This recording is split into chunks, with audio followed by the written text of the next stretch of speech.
Hi friends, good day all. ഞാൻ ഇന്നൊരു important കാര്യം ഡിസ്കസ് ചെയ്യാനായിട്ടാണ് വന്നത് കേട്ടോ. ഒത്തിരി വലിച്ചു നീട്ടുന്നൊന്നുമില്ല. ഞങ്ങളാണെങ്കിൽ ഇന്ന് പിള്ളേരുടെ സ്കൂളിൽ ഒന്ന് പോയായിരുന്നു. പ്രിൻസിപ്പൽ സാറിനെ കാണാനായിട്ടായിരുന്നു പോയത്. അപ്പോൾ അവിടെ സാറിൻ്റെ റൂമിൽ ഒരു വലിയ ഡിസ്കഷൻ നടക്കുകയായിരുന്നു. ഞങ്ങൾ ചെന്ന സമയത്ത് അന്നേരം 3 പേരൻസ് ഉണ്ട്, പിന്നെ അവരുടെ കുട്ടികളുണ്ട്. അപ്പോൾ ഫൈനലി സംസാരം എല്ലാം കഴിഞ്ഞ് ഇറങ്ങിയപ്പോൾ ആ പേരൻസ് 3 പേരും കരയുന്നത് കണ്ടു. ആ പിള്ളേർ പുറത്തിറങ്ങുന്നത് കണ്ടു. പിള്ളേരുടെ ഫേസൊക്കെ വല്ലാണ്ടിരിക്കുന്നു. പേരൻസ് അതുപോലെ വിഷമിച്ചിരിക്കുന്നു. പിന്നെ പേരൻസ് എക്സ്പ്ലനേഷൻ ലെറ്റർ അങ്ങനെ എന്തോ സാധനങ്ങൾ എഴുതിക്കൊണ്ട് വരുന്നു. അത് കഴിഞ്ഞിട്ട് ഞങ്ങളുടെ ടേണായി. ഞങ്ങൾ സാറിനെ കണ്ടു. സാറിനെ കാണുന്നതിന് തൊട്ട് മുമ്പ് ഞാൻ ഹസ്ബൻഡ് ഞങ്ങൾ ഡിസ്കസ് ചെയ്തു.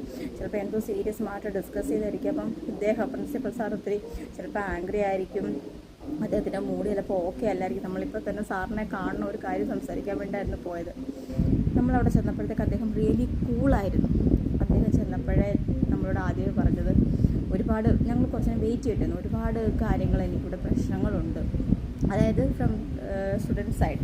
അതെല്ലാം എനിക്ക് ഡീൽ ചെയ്യണം, വെയിറ്റ് ചെയ്യിപ്പിച്ചതിന് സോറി എന്ന് പറഞ്ഞ് അദ്ദേഹം സ്റ്റാർട്ട് ചെയ്യുകയായിരുന്നു.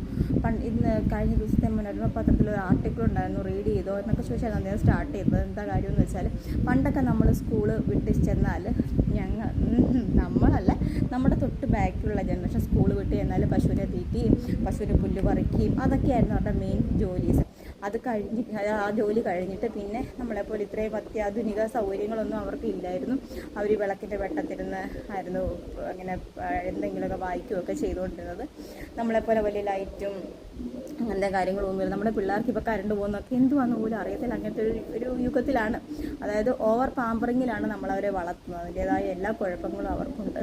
അവർ ഒരുപാട് ഫോൺ യൂസ് ചെയ്യുന്നു, ഇൻസ്റ്റ യൂസ് ചെയ്യുന്നു, അവരുടെ വായിക്കൊള്ളാത്ത ഭാഷകൾ സംസാരിക്കുന്നു. അപ്പോൾ അങ്ങനെ എന്തോ ഒരു കേസായിരുന്നു അവർ ഡിസ്കസ് ചെയ്തത്. അവരുടെ പേരൻസ് എന്ത് വിഷമിച്ചാണ് പോയത് എന്നൊക്കെ പറഞ്ഞായിരുന്നു അദ്ദേഹം ഇതിനെപ്പറ്റിയൊക്കെ സംസാരിച്ചപ്പോൾ എനിക്ക് ഇത്രേ പറയാനുള്ളൂ.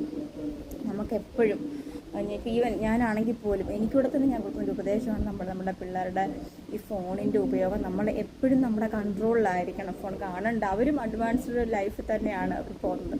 പക്ഷേ എന്നിരുന്നാൽ പോലും ഫോണിൻ്റെ ഉപയോഗം ഒരുപാട് നമ്മുടെ കൺട്രോളിൽ നിൽക്കുന്ന രീതിയിലായിരിക്കണം. പിള്ളേരെ നമ്മൾ ഫോൺ കൊടുത്ത് അവരെ അങ്ങ് വിടരുത്. നമ്മുടെ ജോലി തീർക്കാൻ വേണ്ടി ഫോൺ കൊടുത്ത് അവരെ മാറ്റി അങ്ങ് വിടരുത്.